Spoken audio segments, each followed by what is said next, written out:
कि जैसे हम सभी बदलाव चाहते हैं अपने अंदर, हर एक के अंदर कमी कमज़ोरी होती है और नए साल पे सोचते हैं कि हमारे अंदर वो जो कमी है ख़ास, उसे हम दूर कर सकें।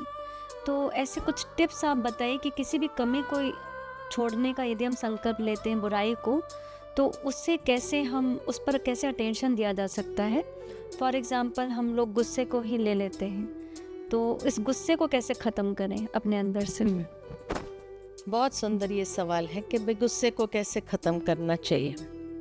बाबा के एक महावाक्य मुझे याद आते हैं कि एक बार बाबा ने कहा था कि गुस्सा क्यों आता है। तो देखा जाता है कि सहन शक्ति का अभाव, धैर्यता की शक्ति का अभाव और शांति की शक्ति का अभाव, ये 3 बातों के कारण गुस्सा आता है। या तो सहन नहीं होता है, या तो धैर्यता नहीं है। कई लोग होते हैं ना, जल्दी करो जल्दी करो जल्दी करो, और कोई जल्दी नहीं करता है तो उसके ऊपर फिर गुस्सा आता है। तो धैर्यता की शक्ति का अभाव, और तीसरा है शांति की शक्ति, अंदर शांति है ही नहीं। तो ये 3 शक्ति का अभाव, उसी के कारण वो कमजोरी है। कमजोरी अपने आप नहीं आती है। जैसे फिजिकल कमजोरी व्यक्ति के जीवन में कब आती है? शक्ति का अभाव है तभी कमजोरी आई।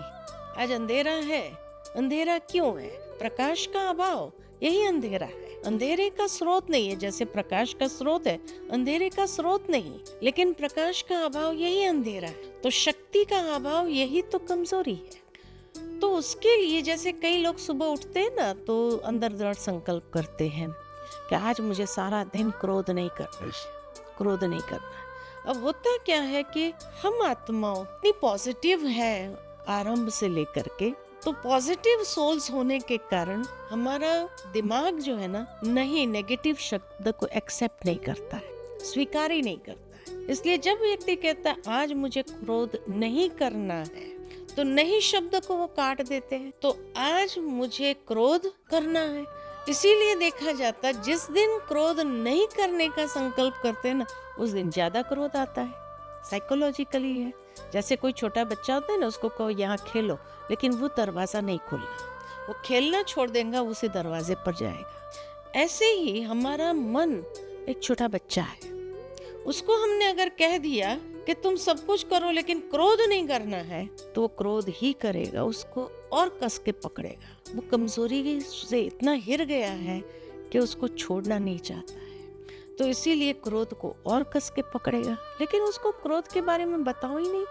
शुरू से बाबा ने मुरली के अंदर कभी ये नहीं कहा कि बच्चे तुम काम विकार छोड़ो, ये कब पवित्र बनो। पॉजिटिव पुरुषार्थ, पवित्र बनना सहज हो गया।